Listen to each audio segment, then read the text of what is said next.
Je sais pas, hein, elles m'ont pas dit, elles sont restées pro. Donc, Piment Cabri. Oh, la chaîne qui poique.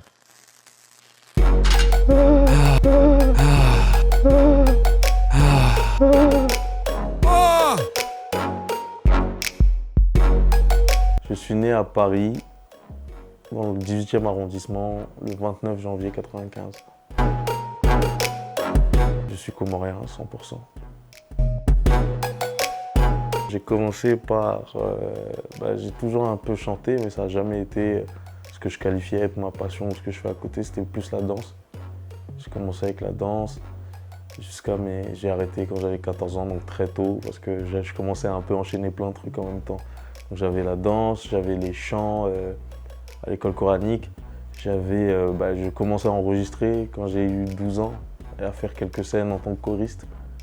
Et j'avais le foot aussi. Donc à un moment donné, ça faisait trop. Du coup, j'ai laissé la danse. Est-ce que j'ai déjà acheté un CD même? Parce qu'on va dire que je suis de cette génération du digital. Donc c'est beaucoup sur Spotify, etc. que j'achète, entre guillemets. Mais on m'a offert, le premier CD qu'on m'a offert, c'était l'album de La Fouine, Drôle de parcours. C'est ça à cette époque-là, je venais d'arriver en France et j'écoutais pas mal La Fouine depuis les Comores.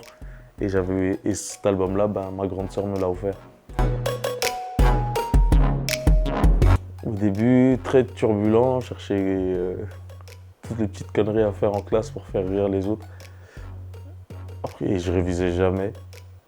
Mais tout se basait sur ce que je pouvais retenir dans ma tête pendant le cours.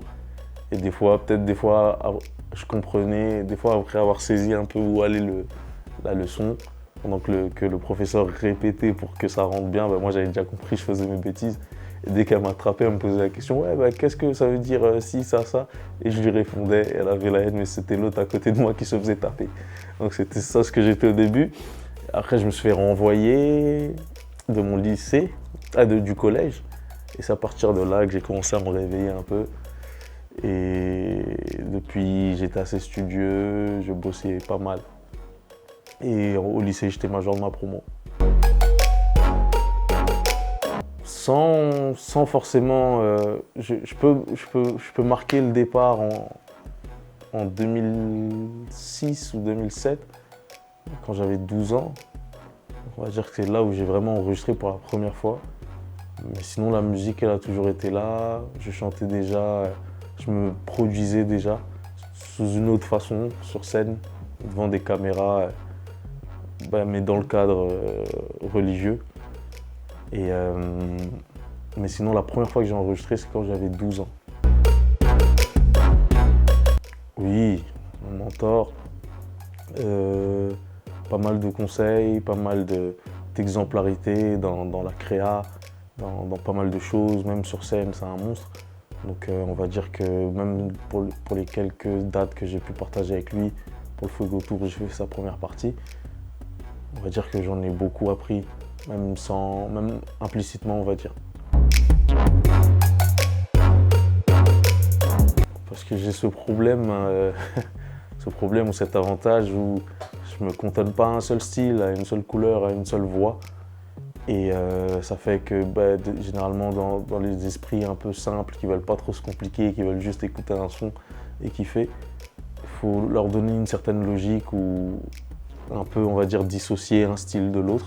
Donc l'idée des couleurs, c'était pour essayer de proposer plusieurs facettes différentes de ma personne ou de mon artistique, pour justement déjà voir qu'est-ce qui plaît le plus aux gens et montrer que je suis composé de plusieurs facettes.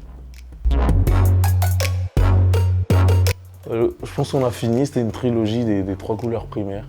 Donc le bleu, le jaune, le rouge. Bref, on est fini avec les couleurs, donc le prochain, pourquoi pas un mélange de toutes ces couleurs-là. Non, jamais.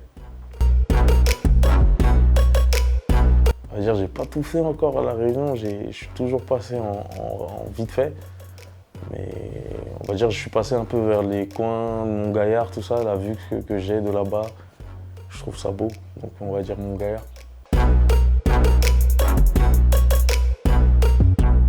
Pixel parce que j'aime beaucoup Aléaou que je chantais peut-être 5 ans en avant ou 6 ans avant même que j'ai ça date. Hein. J'avais pas encore mes propres sons, je crois, à cette époque-là où j'avais pas encore de son clairement. J'avais des petits freestyles dancehall seulement. Et donc ouais, rien que pour ça, et même l'artiste, je vois qu'aujourd'hui ce qu'il propose c'est qualitatif. Donc moi je kifferais bosser avec lui. Il y a aussi l'artiste Calypso, que j'aime beaucoup aussi, que j'ai découvert sur un son avec Bart. Donc on va dire ces deux artistes-là, ouais, je kifferais bosser avec eux sur la Réunion.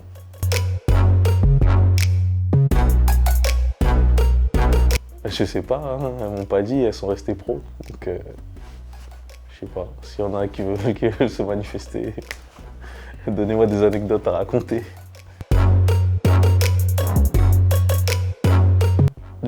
Les plus gros artistes dans mes DM, le plus grand, je sais pas, hein, je pourrais pas dire, il y a des artistes, j'écris beaucoup, j'échange beaucoup avec des artistes émergents que je découvre comme ça par hasard sur Spotify, dont je kiffe les sons. Je suis pas trop axé sur ceux que tout le monde connaît et même quand j'en connais ou j'en suis certains, je ne leur écris jamais. Donc on va dire là actuellement, de ceux avec lesquels j'ai échangé et qui sont devenus très big là, on va dire il y a CK, il y a O'Malley. Donc c'est vraiment, ouais, c'est ce genre d'artistes là que je dirige mes échanges, quoi. Être soi-même déjà. Être soi-même parce qu'aujourd'hui, peut-être parce que je suis exposé ou autre, certaines femmes peuvent facilement cibler un peu le style de personne que je suis ou le style de meuf que je pourrais aimer en fonction de mes réponses à ces questions dans des interviews et porter un masque pour justement tremper ma vigilance, donc être soi-même et voilà, hein. Le reste c'est que des détails et des artifices. Je pense que je pourrais tenir un peu quand même. Après tout dépend de la gravité de l'apocalypse, mais c'est l'apocalypse, donc on est dans des conditions extrêmes. Je sais pas, hein. Je chercherai le coin le plus safe et j'irai me cacher un peu au lieu de combattre toute la journée, parce que je pourrais die. Ils sont pleins les zombies là quand ils arrivent sur derrière, devant. Donc ouais, je sais pas, hein, peut-être un petit 2 jours. Bon, je vais dissocier les artistes internationaux qui évoluent en France, comme Sopra.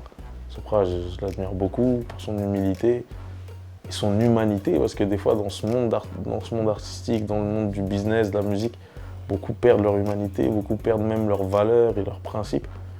Donc on va dire que rien que pour ça, un gros respect pour Sopra.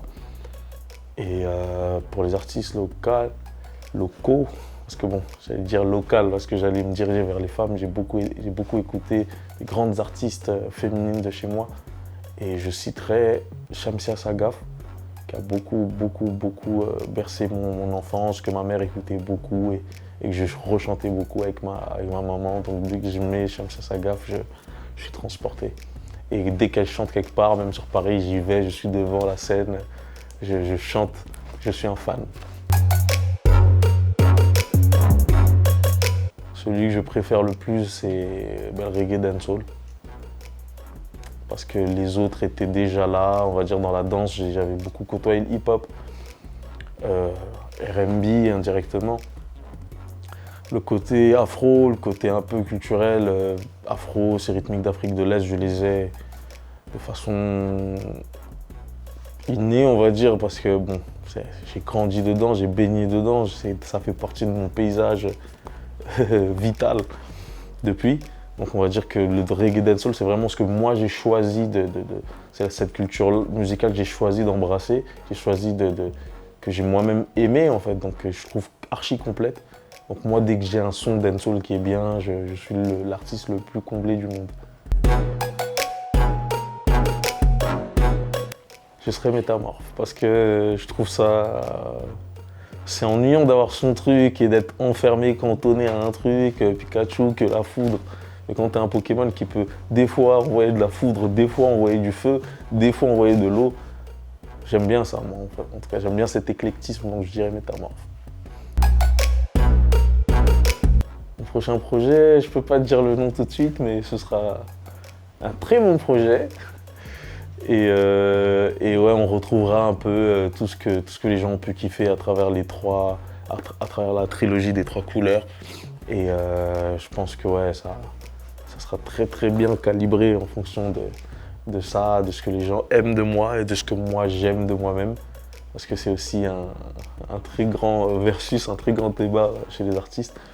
Mais ouais, je pense que ouais, je serai là pour donner de la qualité, en tout cas dans ce projet. Mais je peux pas encore dire le nom malheureusement.